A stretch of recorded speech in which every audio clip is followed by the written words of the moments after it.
الحمد لله الذي خلق الإنسان وعلمه البيان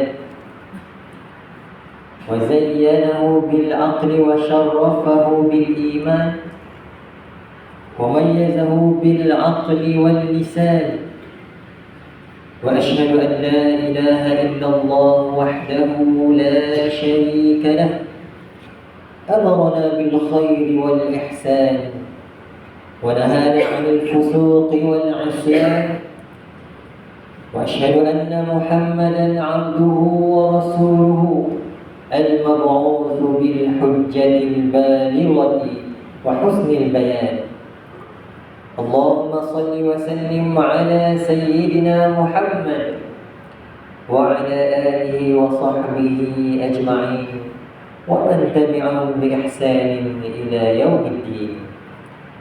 أما بعد فيا عباد الله اتقوا الله واعلموا أن الله مع المتقين. قال تعالى: أعوذ بالله من الشيطان الرجيم. يا أيها الذين آمنوا اتقوا الله حق تقاته ولا تموتن إلا وأنتم مسلمون. Maksudnya, wahai orang-orang yang beriman, bertakwalah kamu kepada Allah Subhanahu wa Ta'ala dengan sebenar-benar takwa, dan jangan sekali-kali kamu mati melainkan dalam keadaan Islam.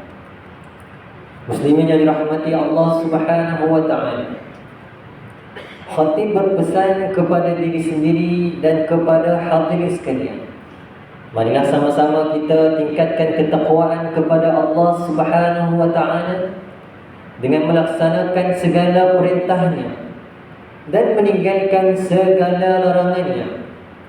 Semoga dengan penghayatan takwa yang sebenar-benarnya akan menjadikan kita hamba yang diridai Allah Subhanahu wa Ta'ala, dilimpahi rahmatnya serta berbahagia di dunia dan akhirat. Mimbar pada hari Jumaat yang berbahagia ini akan membicarakan khutbah yang bertajuk Umat Islam Umpama Satu Tubuh. Sedang Jumaat yang dihormati Allah Subhanahu wa Ta'ala, khutbah pada hari ini ingin mengajak diri saya dan sidang jemaah sekalian untuk bermuhasabah tentang kedudukan dan peranan kita sebagai umat Islam, khususnya apabila kita menyaksikan penderitaan yang berpanjangan menimpa saudara-saudara seagama kita di pelbagai wilayah dunia Islam.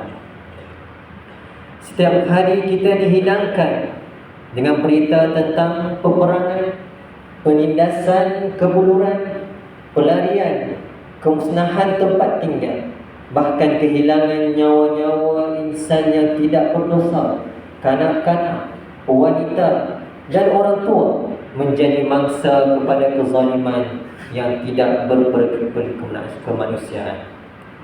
Namun persoalannya, di mana kita? Adakah kita sekadar menjadi penonton yang pasif, atau kita benar-benar merasai penderitaan itu sebagai penderitaan kita bersama? Rasulullah sallallahu alaihi wasallam telah meletakkan satu prinsip asas dalam kehidupan umat Islam, sebagaimana sabda baginda sallallahu alaihi wasallam: "Mathalul mu'minina fi tawaddihim wa tarahumihim wa ta'atufihim kamathalil jasad." Perumpamaan orang-orang beriman dalam kasih sayang, belas kasihan dan saling mengambil peran adalah seperti satu tubuh. Idza ishtaka minhu 'udwun tada'a lahu sa'irul jasadi bis-sahri wal humma. Apabila satu anggota sakit, maka seluruh anggota akan merasa kesakitan yang sama.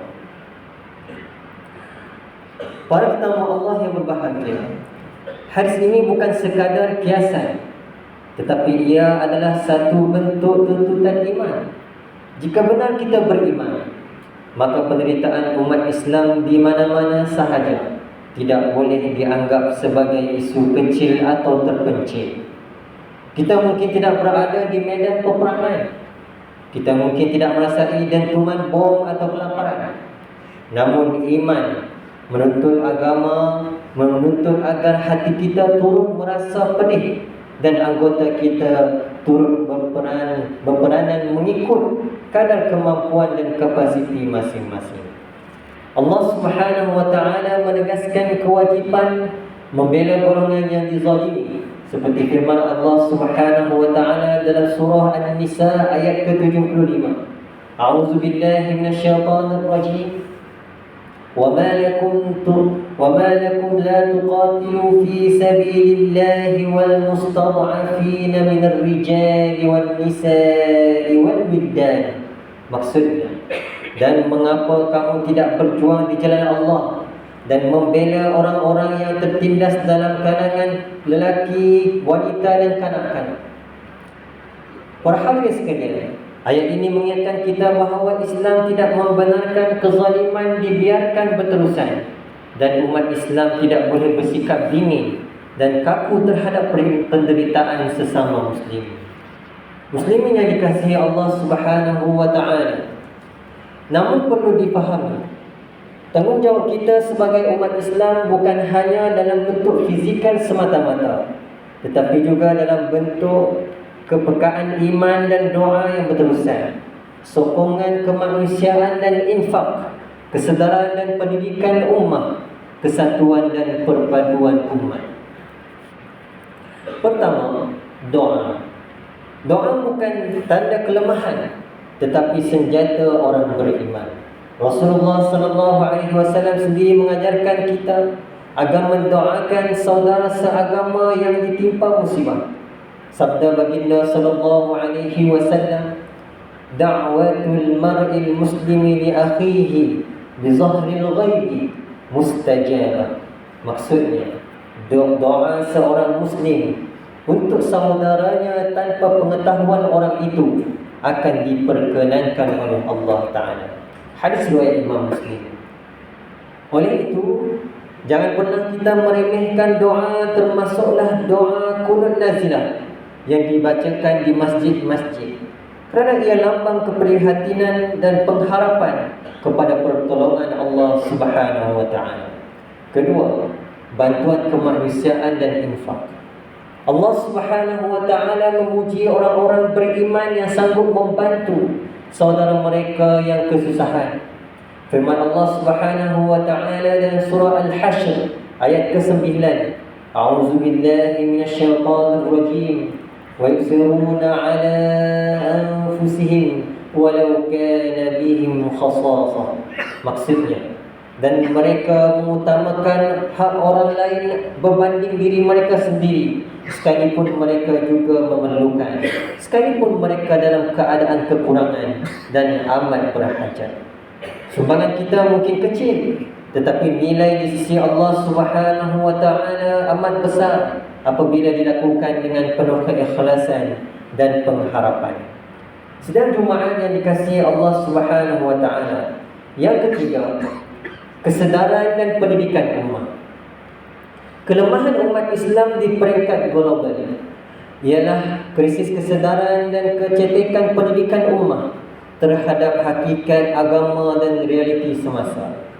Banyak musibah yang menimpa umat Islam hari ini bukan semata-mata berpunca daripada kekuatan musuh, tetapi berpunca daripada kelemahan kefahaman umat Islam itu sendiri terhadap ajaran Islam yang syumul.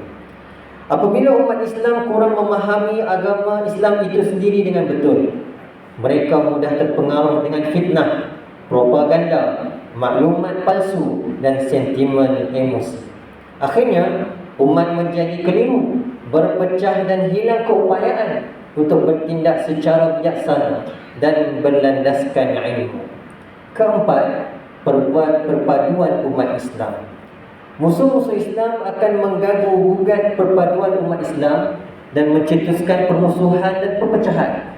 Perpecahan inilah yang menjadi senjata paling berkesan untuk melemahkan kekuatan umat Islam, menghancurkan wibawa Islam dan membuka ruang kepada kezaliman berterusan terhadap saudara-saudara seagama kita.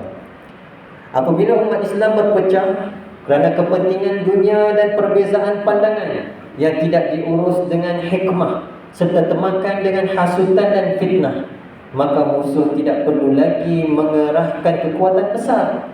Cukuplah umat Islam dilemahkan dari dalam, maka kehancuran akan datang dengan sendirinya. Muslimin yang dirahmati Allah Subhanahu wa taala, kita di negeri Kedah Darul Aman mungkin hidup dalam suasana aman dan damai. Namun keamanan ini adalah amanah, bukan alasan untuk kita lalai dan lupa terhadap nasib umat Islam di tempat lain. Marilah kita jadikan khutbah ini sebagai seruan muhasabah agar hati kita lebih sensitif terhadap penderitaan umat Islam. Doa kita lebih ikhlas dan berterusan. Harta kita lebih ringan untuk diinfakkan dan hidup kita lebih dekat dengan tuntutan Al-Quran dan Sunnah. Sesungguhnya kemenangan dan pertolongan Allah Subhanahu wa taala akan datang kepada umat yang kembali kepada Allah dengan penuh keikhlasan dan kesabaran. A'udzu billahi minasyaitonir rajim. Wa la yansurannallahu man yansuruh. Innallaha laqawiyyun aziz. Maksudnya, dan sesungguhnya Allah pasti akan menolong orang yang menolong agamanya. Sesungguhnya Allah Maha Kuat lagi Maha Perkasa. Barakallahu li wa lakum fil Qur'anil azim wa nafa'ani wa iyyakum bima fihi minal ayati wadh-dhikril hakim wa taqabbala minni wa minkum tilawatahu innahu huwas samiul alim. أقول قولي هذا وأستغفر الله العظيم لي ولكم ولسائر المسلمين والمسلمات والمؤمنين والمؤمنات فاستغفروه فيا فوز المستغفرين ويا نجاة التائبين.